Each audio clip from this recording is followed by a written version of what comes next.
तुंगभद्रा नदी के किनारे एक अनुपम नगर था और उस अनुपम नगर में एक ब्राह्मण रहते थे।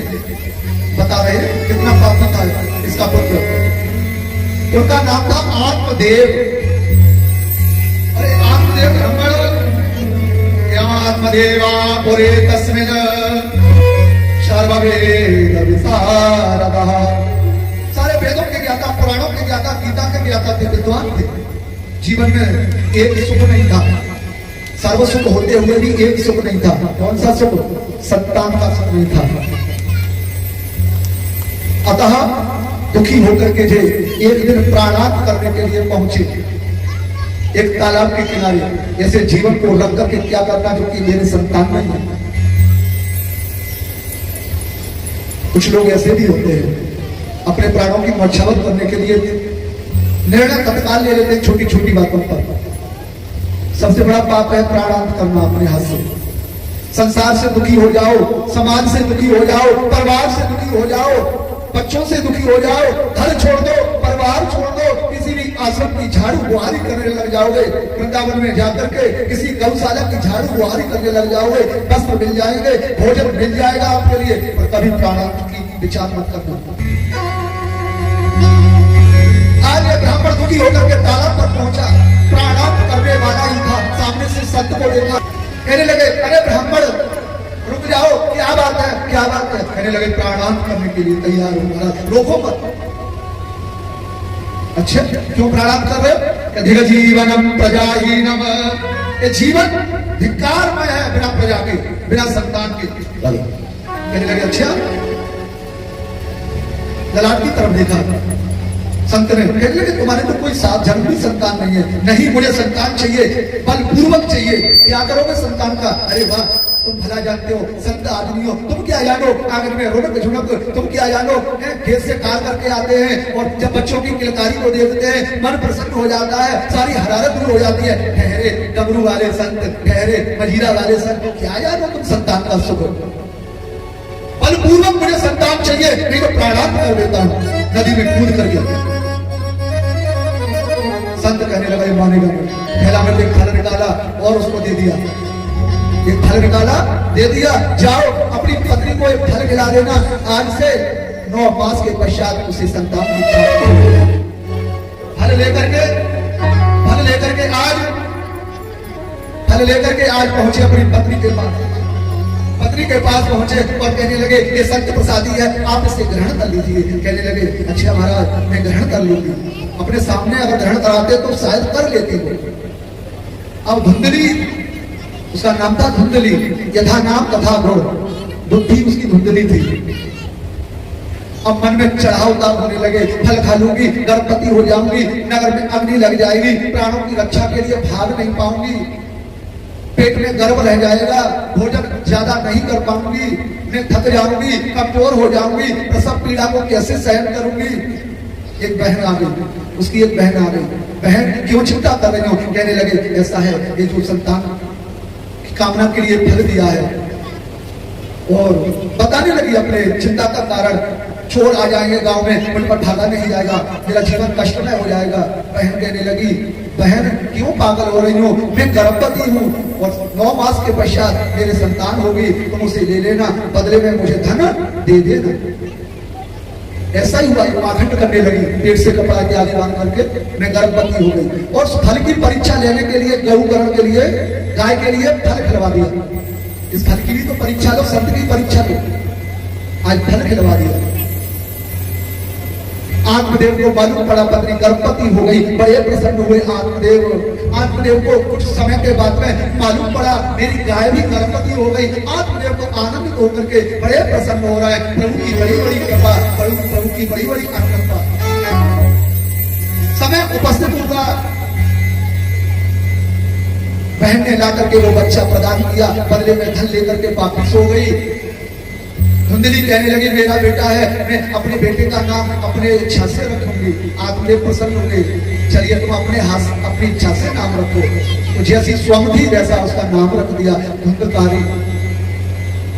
3 महीने के पश्चात सुंदर सी गाय ने एक बछड़े को जन्म दिया। सर्वांग सुंदरा कनक प्रिया, सभी अंग बड़े सुंदर थे मानव के स्वरूप में, पर कनकहा प्रिया यानी कान गौ जैसे थे। अब धुंधकारी कहने लगे इसका नाम तो मैं रखूंगा। आत्मदेव कहने लगे इसका नाम मैं रखूंगा, उसका नाम गौकर्ण रख दिया।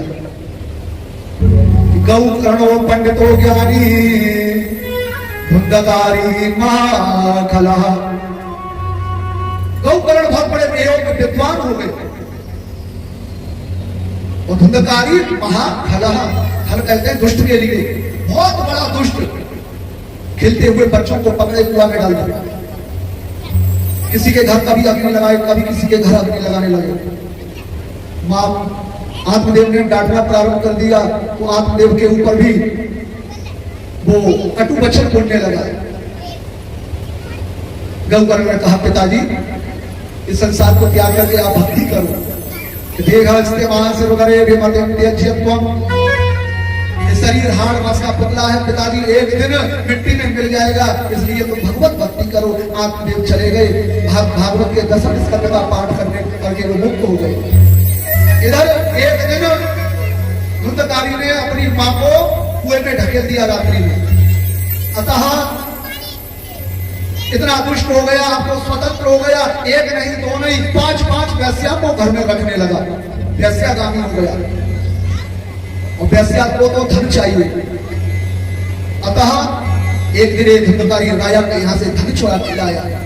वेश्या कहने लगी राजा को पता लग जाएगा तो हमें फांसी की सजा देगा।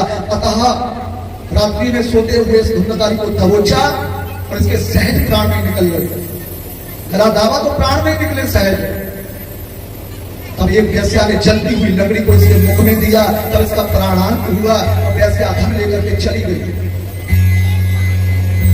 नारद जी महाराज को बताने लगे सनकादि ऋषि, हे नारद जी महाराज,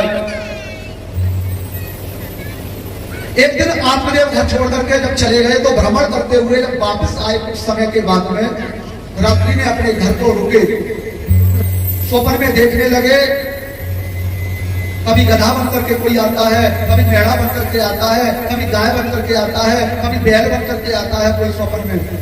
एक गौकर्ण जी महाराज कहने लगे तुम कौन हो बताइए ना। एक कहने लगा यहाँ भ्राता त्वदीष्टियो धुंधकारीत नामना। बताने लगा मैं तुम्हारा भ्राता हूं, भ्राता माने भाई, और मेरा नाम धुंधकारी है। धुंधकारी भैया तुम प्रेत योनि में कभी पशु बन के आते हो, कभी पक्षी बन के, कभी मेढ़ा बन करके। हाँ भैया मैं तो बड़ा पाप कर्म किए थे, उसका परिणाम मुझे मिला है। गौकर्ण जी कहने लगे गया में जाकर के मैंने तुम्हारा पिंडदान किया, श्राद्ध किया। ये धुंधकारी कहने लगा भैया गया श्राद्धम सते नापी मुक्तिर्मेना भविष्यति। आप एक पिंडदान नहीं, 2 पिंडदान नहीं, 100 पिंडदान भी यदि गया में जाकर के करोगे फिर भी मेरी मुक्ति नहीं होगी। मैंने कितने जघन्य पाप किए, कैसे मुक्ति होगी? भैया मेरी मुक्ति को उपाय कोई विचार करो। भूख लगती है, भोजन बन में है, खा नहीं सकता हूँ, प्यास लगती है, जंगल में पानी है, पी नहीं सकता हूँ, ये प्रेत योनि बड़ी दुस्साह बन गई है, कोई मुक्ति का उपाय बता भैया। प्रातःकाल गौकर्ण जी महाराज ने सूर्य के वेग को स्तंभ कर दिया, सूर्य की चाल को रोक दिया और भगवान सूर्य से प्रार्थना करने लगे मेरे भाई के कल्याण के लिए कोई उपाय बताओ।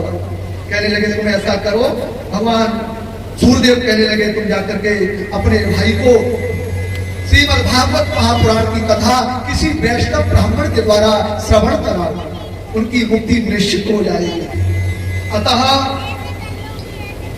गौकर्ण जी महाराज ने वैष्णव ब्राह्मण को बुला करके गद्दी के पास 7 गांठ की बांस बांध करके प्रेत को आवाहित करके अपने भाई धुंधकारी को विधिवत रूप से भगवत कथा प्रारंभ की। एक दिन की कथा श्रवण करके एक बांस की गांठ फट गई, दूसरे दिन की कथा श्रवण करके गांठ फट गई, तीसरे दिन की कथा श्रवण करके तीसरी गांठ फट गई। निरंतर 7 दिन की कथा श्रवण करके धुंधकारी मुक्त हो गया और भगवान के पार्षद वैकुंठ से विमान लेकर के आ गए। धुंधकारी बैठियो ना, इस विमान में बैठो, ये विमान तुम्हारे लिए भगवान ने भेजा है।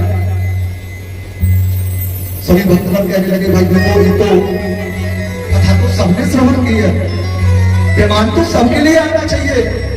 गौकर्ण जी कहने लगे जिस प्रकार से कथा धुंधकारी ने एकाग्र होकर के श्रवण की, वैसी कथा तुम सभी भक्तों ने एकाग्र होकर के श्रवण नहीं की है, इसलिए विमान केवल धुंधकारी के लिए आया है।